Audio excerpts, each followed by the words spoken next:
일단 스포츠 비즈니스와 블록체인 NFT 비즈니스의 진화라는 주제를 제가 좀 잡아봤는데요.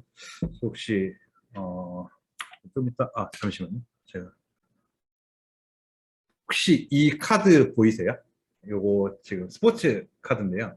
제가 15살 때서부터 이런 스포츠 카드를 엄청 좋아했어요. 요거는 오타니 쇼헤이가 지금 MVP를 받아서 70주년으로 나온 카드긴 한데요. 어, 작년에 제가 이런 카드들을 좀 많이 샀어요. 근데 제가 이걸 왜 샀냐? 어릴 때부터 야구를 좋아하고 스포츠를 좋아하긴 했지만, 지금 시대에 이런 스포츠를 활용한 이제 그런 비즈니스에서 어떻게 지금 이런 취미들이 NFT화 되고 있는지 좀 궁금해서 좀 사봤거든요. 제가 맨 처음에 저한테 제일 비싼, 제가 보유했던 제일 비싼 카드예요. 이 카드는 이제 앰퍼니 하드웨이라는 선수가 이제 1995년도에 그 출시된 카드의 가격이고요. 당시에는 한 150달러 정도 했던 것 같아요. 지금은 한 뭐 싼 거는 100달러에서 한 500달러 정도 하더라고요. 근데 이제 차세대 마이클 조던인 사람이 이 정도였으니까 마이클 조던이 얼마나 비싼 카드를 팔았느냐 봤더니 어 1997년, 98년도 시즌에 올스타 게임에 입었던 유니폼의 일부와 사인이 들어가 있는 카드가 총 그, 총 23조각이 나와서 23개의 카드가 발생했는데 그 중에 여섯 번째 카드가 270만 달러에 팔렸대요.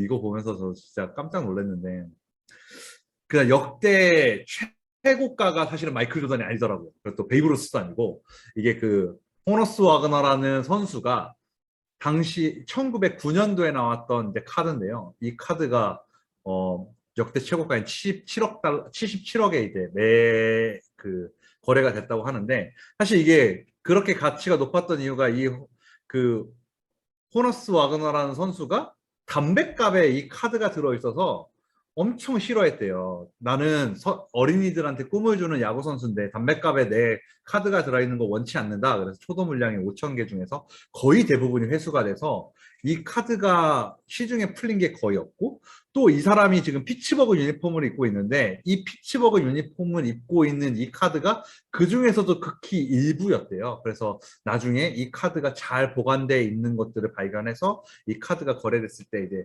77억에 거래가 됐다고 하더라고요. 그래서 저는 사실 좀 궁금했어요. 이제 이런 것들이 과연 저는 어릴 때 NBA랑 메이저리그를 엄청 많이 봤는데 과연 지금의 시대에는 인기가 저희 어릴 때는 TV 보고 농구 보고 뭐 밖에 가서 농구하고 야구 보고 야구하고 하는 것밖에 없었는데 요즘에는 이제 뭐 게임도 많고 할 수 있는 거리들이 많다 보니 당연히 NBA나 MLB의 인기가 떨어졌고 특히 MLB 같은 경우에는 거의 미국에서는 그 할아버지 할머니들만 보는 어르신들만 보는 그런 스포츠로 인식이 돼서 요즘에 많이 바꾸려고 하는 계기가 있지만 사실 그게 좀 어렵긴 했거든요. 그 증거가 이제 NBA의 1984년서부터 2013년도까지 메이저리그의 월드 시리즈와 NBA 파이널의 이제 그 시청률을 보시면 사실 이때는 거의 할 게 없어서 그런지 엄청 많이 보더라고요. 28.6%까지 받고 메이저리그도 사실 이때가 엄청 호황이어서 14.1%까지 18.7%까지 보기도 메이저리그가 이제 28.6%고 NBA가 이때가 그 마이클 조던이 시카고 불스 3연패를 할 때라서 또 18.7%까지 보는데 그중에 그 다음에는 계속 이렇게 그 시청률이 하락하더라고요. NBA만 봤을 때 이제 2012년 이후로도 사실은 그렇게 높은 그 시청률을 보인 건 아니었어요. 그러다가 이제 2020년도에는 여기까지 됐는데 사실 정말 시청률과 반대인 게 NBA가 2010년대부터 엄청나게 그 매출이 올라요. 정말 아이러니한데 NBA는 엄청 매출이 많이 올랐고 메이저리그는 엄청 매출이 점점 줄어들고 있는 그런 상황이었거든요. 왜 그러냐 봤더니 NBA는 짤을 엄청 많이 허용을 해줬어요. 쌀을 엄청 많이 허용해주고 2차 가공도 해서 이렇게 많이 인스타그램이라든지 많이 활용을 할 수 있게 해준 반면에 MLB는 사실 그런 거에서 좀 약간 인색한 면들이 많았거든요. 그래서 이제 NBA 시청률과 반대되게 그 매출은 엄청 많이 올렸는데 작년만 봤을 때, 그러니까 2020년, 21년 시즌을 봤을 때 메이저리그는 70%가 하락이 됐거든요. 2020년도에. 근데 그에 반해서 NBA는 20.5%의 성장을 보였어요. 이 가장 큰 요인 중에 하나가 아무래도 요즘에 NBA는 20대들이 엄청 많이 본다고 하더라고요. 그 우리나라도 20대의 NBA 팬들이 늘었고, 미국이나 전 세계적으로 NBA 팬들이 20대가 늘었다고 했는데, 가장 중요한 게 저는 제가 생각했을 땐, 어, 이 인스타그램만 보더라도 차이가 나는 것 같아요. 메이저리그는 약 800만 정도가 팔로워가 돼 있고요. 그 미국의 최대 스포츠라고 하는 NFL은 2,400만인데 NBA는 6,700만의 팔로워가 있고요. 그 중에 최고의 선수라고 하고 있는 르브론 제임스는 1억 2,300만의 팔로워를 보유하고 있어요. 근데 반면에 우리나라 스포츠를 봤을 때 KBO는 약 거의 9만 정도 되는 8만 9천이고 손흥민이 700만이거든요. 야구 선수 중에 제일 인기가 많다는 이정후가 이제 12만이에요. 약간 이건 약간 KBO 얘기를 하자면 KBO가 요번에 지난해 중계권을 협상을 다시 하면서 사실 짤을 허용하지 않았어요. 그래서 팬들이 짤로 어떤 놀이를 밈 문화 같은 것들을 할 수가 없는데 그에 반해서 NBA는 약간 묵인을 해줬대요. 그냥 너희들 좀 아무렇게나 써봐라. 그러는 과정에서 NBA가 성장하면서 제일 먼저 시도했던 게, 그 스포츠 쪽에서 제일 먼저 시도했던 게 바로 요즘에 사람들이 많이 얘기하는 NBA 탑샷이라고 하더라고요. 저는 사실 NBA 탑샷을 꽤 오래전서부터 아까 보여드렸던 이런 카드 덕분에 많이 알고 있었지만, 사실은 저는 좀 일찍 접했음에도 불구하고, 제가 좀 바보 같았는지 투자를 안 하는 결과가 발생했는데, 현재 가장 비싼 카드는 이것이 아니지만 그래도 한번 이게 르브론 제임스의 그런 NFT 카드 중에 제일 비싼 거라서 한번 보여드릴게요. 지금 이거는 2019년도에 11월 달에 이제 르브론 제임스가 덩크를 하는 레전더리 팩이라는 그 팩에서 나온 민트가 된 그런 덩크슛 하는 모습이고요. 이걸 뒤에를 보면 이렇게 하나씩 하나씩 이렇게 나와요. 이게 어떻게 되어 있는지. 처음에 판매된 이후에도 이제 요즘에 탑셀러가 이제 20만 달러에 팔렸고 지금 이제 그 다음에 팔려고 하는 사람이 거의 50만 달러에 가까운 상태에 지금 판매를 올려놨는데 아직 매칭은 되지 않은 것 같고요. 네, 이런 식으로 이제 그 카드에 들어가 있는 정보들은 이렇게 되어 있습니다. 사실 아까 좀 전에 말씀드렸듯이 NBA가 이렇게 그 짤이나 밈에 좀 허용을 해주다 보니까 오히려 이런 것들에 대한 희소성이 더 있게 됐었고 이 덩크슛을 하는 르브론 제임스를 내가 소유할 수 있다라는 것만으로도 되게 젊은 사람들한테 많은 이제 그 구매욕을 불러일으킨 것 같아요. 사실 제가 제일 놀란 게 이 부분이에요. NBA가 아까 제가 앞장에서 설명드렸을 때 최대 매출이, 그러니까 1년 한 시즌 매출이 100억 달러라고 말씀드렸는데 NBA 탑샷이 하루 최대 거래액이 500억 달러였대요. 정말 깜짝 놀랐고요. 이거는 뭐 하루에 뭐 처음에는 2억 달러 판 적도 있고 200만 달러를 판 적도 있지만 최대가 500억 달러라는 건 정말로 거래대으로만 따져봤을 때도 꽤 많은 양인 것 같고 오히려 이렇기 때문에 더 많은 NFT를 소유하고자 하는 그 젊은 사람들뿐만 아니라 NBA 팬들이 모였다고 생각을 하고요. 그에 반해서 MLB NFT는 사실 작년부터 이제 조금씩 나왔어요. 그 중에 지금 가장 비싸게 팔렸던 것 중에 하나가 이게 작년에 월드 시리즈 우승하는 장면을 이제 NFT화한 건데요. 이제 마지막 아웃 카운트를 잡는 그 모습이에요. 지금 현재 이게 총 5,600개가 나와서 사실 이게 프라이스가 400만 달러라고 되어 있는데 이건 그냥 희망사항인 것 같고 제가 봤을 때 이게 NBA는 거래한 내역을 볼 수 있는데 MLB는 거래한 내역을 볼 수가 없더라고요. 그래서 사실 이건 그냥 파는 사람이 그냥 희망사항으로 올려놓은 것 같다라는 생각이 들고 사실 이걸 보면서 오히려 가장 시장성이 높은 게 유럽 축구 아닌가 뭐 우리가 생각하는 메시나 호날두는 NFT가 없을까 하고 찾아봤더니 아니나 다를까 메시가 이렇게 있더라고요.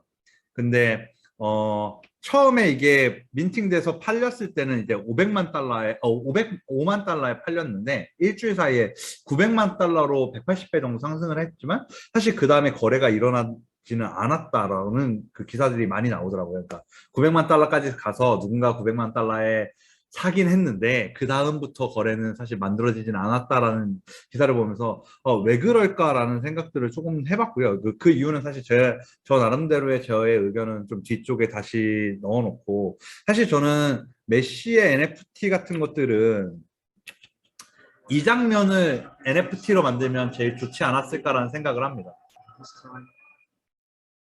이게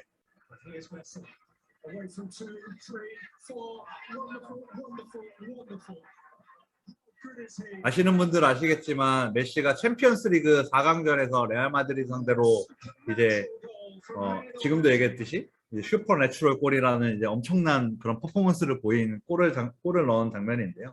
사실 만약에 메시의 NFT를 만든다라고 하면 이 장면을 NFT를 쓰면 어떨까라는 생각을 했었고 반대로 또 우리나라 선수 중에 NFT를 만들면 어땠을까라는 게 보이는 게 사실은 손흥민 선수의 이 푸스카스 상을 받았던 이 골이 그래도 가장 NFT로 하면 가장 비싸게 팔리지 않을까라는 생각을 했었고요. 그래서 이제 한번 가져와 봤고요.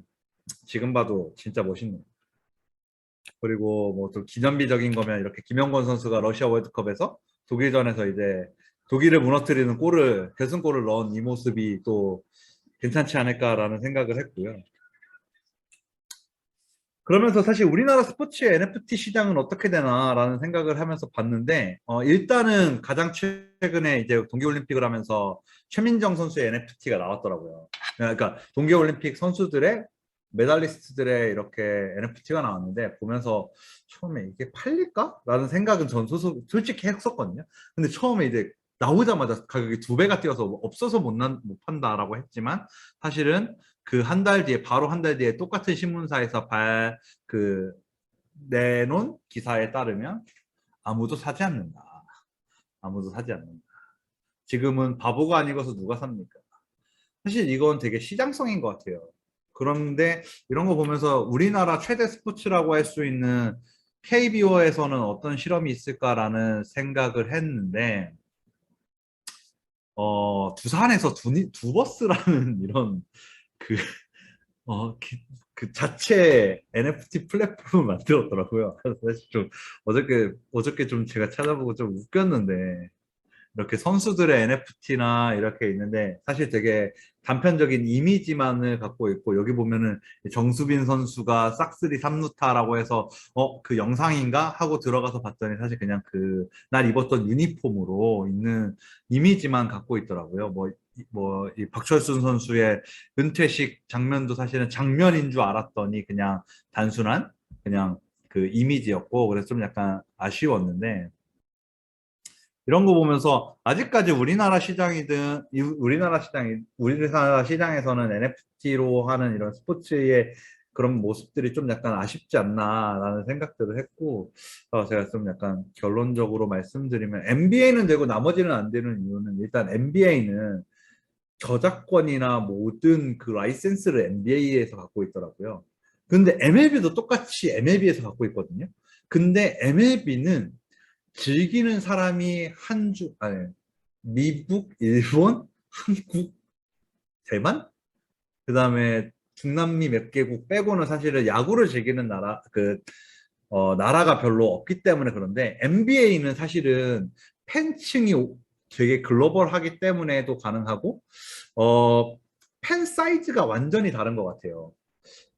제가 4번에 적어놨지만 MZ세대는 사실 NBA 선수들 중에 농구 선수라고 인식하는 것보다 오히려 패셔니스타라고 인식하는 경우가 훨씬 더 많더라고요. 뭐 러셀 웨스트브룩이나 아니면 요즘에 옷 잘 입기로 소문난 선수들 뭐 스테픈 커리는 좀 옷 잘 입는 거랑은 좀 거리가 멀긴 하지만 뭐 제임스 하든이라든지 아니면 지금 화면에 나타나는데 르브론 제임스라든지 이런 선수들 자체를 이제 스트릿 패션과 결부시키기 때문에 약간 더 일반적인 팬층보다 좀 더 저변이 사이즈가 다르다라고 표현할 수 있고요.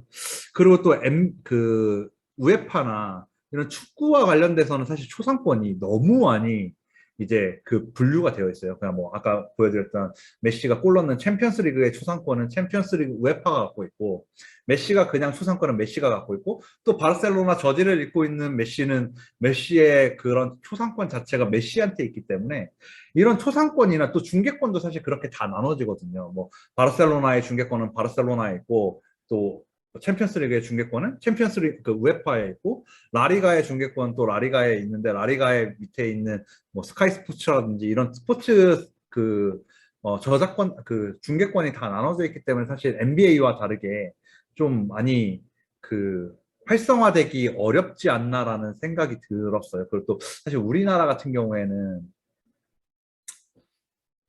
야구 선수들 중에 스타성을 갖고 있는 선수가 너무, 그러니까 야구 선수가 아니라 우리나라에서 운동 선수 중에 스타성을 갖고 있는 선수가 정말 극히 드물기 때문에 그냥 예를 들면 CF를 찍는 운동 선수도